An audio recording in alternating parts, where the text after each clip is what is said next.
These 6 adjustments are going to save you 10 shots, easy peasy, lemon squeezy. The first one is, let's hit away from hazards. Now, of course, you may say, I don't know if I'm hitting left to right, right to left at any given moment. If you cannot hit away from hazards because you don't know which way your ball's going, stay short of the hazards. So on this hole, we have both. We've got hazards on the left, we've got a hazard dead in front of us. I'm hitting a club that's going to stay short of that hazard on the right and not going to go toward the hazard on the left. So I tee up on the left-hand side, hit it toward the hazard I can't reach, taking the hazard on the left out of play, hitting away from it. And you see, so sometimes I might pull out a pull like that.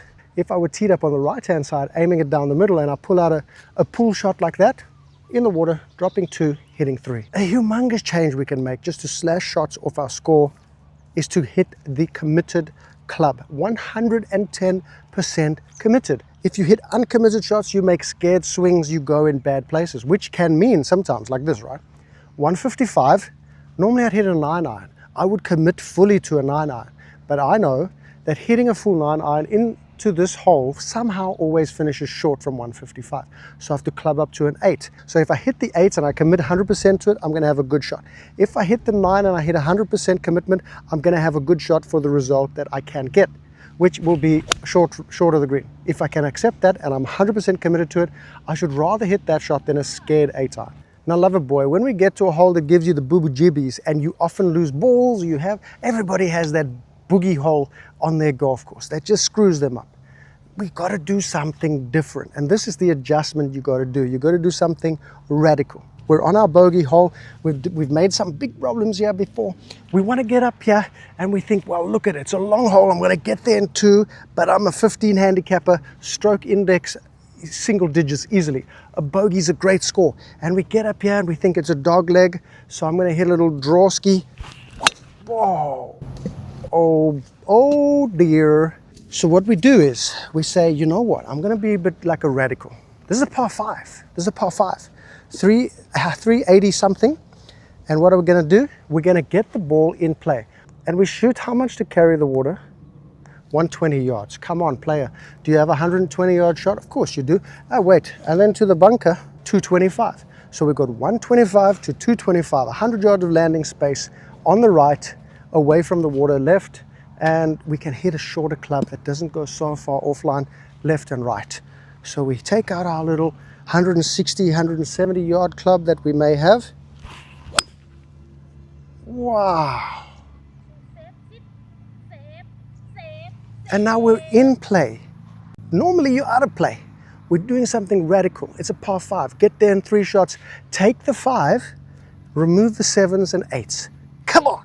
This video is in paid partnership with BetterHelp, who are on a mission to make therapy easier. I was a stubborn golfer for a very, very long time. I always knew better than everybody else. We all feel like that at some time. That's never going to work. The problem with that is this. It's easy for him to say. We have every line of defense. I've been through every single one myself. And that's why I like to give you mental adjustments on the golf course that I've learned. We do this by dropping the ego and removing that barrier to progress. And just like how I like to reframe the game for you, there are people out there who can help you see your troubles from a new angle. Player therapy is a game changer for a struggling player, and that's where BetterHelp comes in. BetterHelp provides a safe space for you to talk, where you can share what's on your mind. Stress, worries, relationship issues, the shanks, all without fear of judgment. I like to think of therapy players as a tool for personal growth. So you can better understand yourself, what's the root cause of your problems, and how to create healthier habits and learn more effective ways to solve the problems. Starting therapy is easy with BetterHelp. Fill out a questionnaire and you'll match with a therapist as soon as possible. Easily switch therapists anytime at no extra cost if it's not the right fit. They're going to connect you with a credentialed therapist who is trained to listen and give you helpful, unbiased advice. With over 7,000 reviews and a 4.3 rating on Trustpilot, BetterHelp is a platform you can trust. Click the link in the description or go to betterhelp.com/golfsidekick and get 10% off your first month of therapy. Do this one thing that slashes tons of strokes. No hero shots. A hero shot in amateur golf is just a stupid shot. And part of that is knowing your free throw distances, because now you're not going to hit the hero shot, right? We're not going to bomb this over 2 bits of water toward deep ass bunkers left and right to a pin cut tight on the right side. Okay, we're not going to do it. That's a hero shot, especially from the rough here, after we've just tried to keep the ball in play, right? We have to remember our station. We're just trying to keep that ball in play instead of taking a 7 or an 8. Now let's say you're 186 out in the rough. What's the realistic possibilities we have? The free throw distance. What is our free throw distance? We've got a fairway up here. Do we want to hit it to the 100? Do we want to hit it to 80, 75, whatever it is, right? You've got to get it to your free throw distance. What do you like? Something you automatic from, like a basketball player from the free throw line. There we go. All these ideas are not meant to be seen in isolation. They all lead into each other. So for example, now on a final approach shot, we look at it a little bit differently to start slashing some strokes. Instead of going pin number of 94, right? So we see a white pin, we know that's center, right? So 94 is about the center of the green. So we could say safely 10 yards short of that, we'll get on the green. And 10 yards long of that, we should get on the green. Probably more, but let's be conservative. So we can hit a shot from 104 down to 84 and still hit the green. So instead of going, oh, I must hit this 94 exactly when we have a 105-yard shot, or we have an 80-yard shot, or something like that, you can now fit your shot between the front edge and back edge of the green. We can feel more confidential that we get it anywhere on the green. And then, this is the next habit you can use, aim to the fat side. Okay, that's the short side. You can see there's deep-ass bunkers on the right-hand side. That's terrible. We go in there, we're done. We've just destroy our day, pack your stuff, go home. Left, we've got a lot of space. So we're gonna aim this one just a little left of the pin. Know that between 85 and 105 we're money. Wow, now I can put a real confidential swing on it. Shot. Nice zone. A habit that I see a lot of people that are just throwing strokes away is not taking enough time on the putting green. Hey, I'm not saying take freaking 3 minutes and become like a Keegan Bradley. Just give yourself a little bit more surety of what you're doing, right? I mean, it's just simple as that. I see so many people come up and they'll just be like, well, I mean, okay, well, okay, well, no effort. It looks even sloppy, right? It even looks like you don't care. Just feel the rhythm like I showed you before. Stay on my line I picked. We've got a line, we've got our rhythm. That's all you need.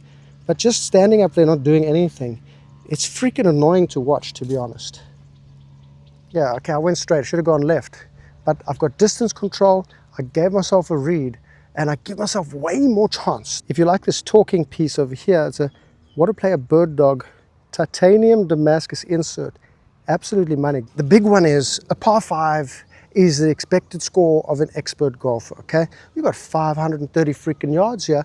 Are you hitting this thing in 2, mother lover? If you think you're gonna hit this in 2, what you have to do is hit 300 yards and 230 yards.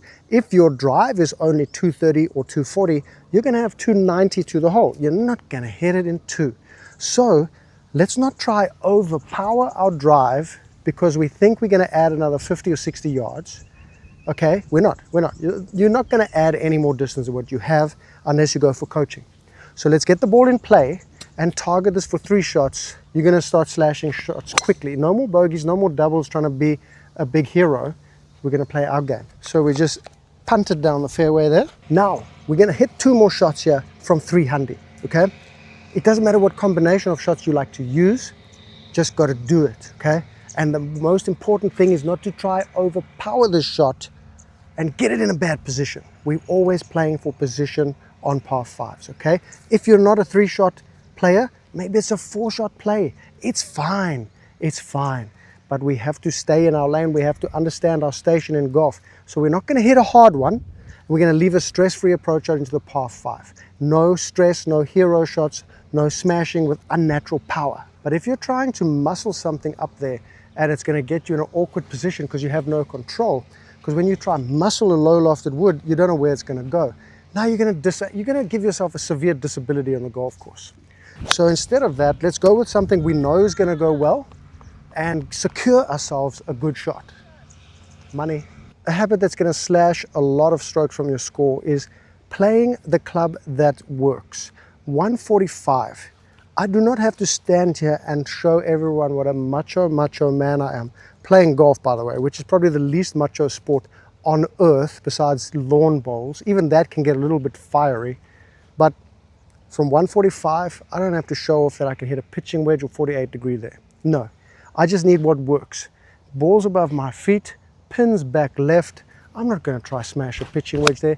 I'm going to hit a nice 9-iron up the right-hand side. Hopefully it draws in. Otherwise, I'm on the right-hand side of the green with a long putt. Now that's an easy stress-free shot. If I hit the pitching wedge trying to be a big dog, I'm going to do, you know what I mean? It's like, let's use what works. There's a very tempting habit. I'm sure you may have felt it already. Thinking, oh, well, look at this guy. He's a good golfer, which I am. And he's showing us how to play, but look, what about me? You know, I'm going to duff a shot here and there, and I'm going to fluff it and completely miss one. He doesn't include that. That's exactly a habit you got to get out of.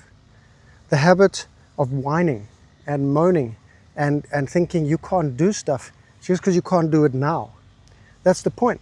You got to keep an outlook that, hey, if I just work on stuff, if I pay attention, if I'm mindful, I'm going to get better because I'll know what I have to work on. I might make this birdie, I might not. I've hit a freaking great shot in here to like 8 feet. Maybe you don't, but eventually you can. Just follow the principles and slowly your game's going to get better. But starting off as a whiner, go to Reddit.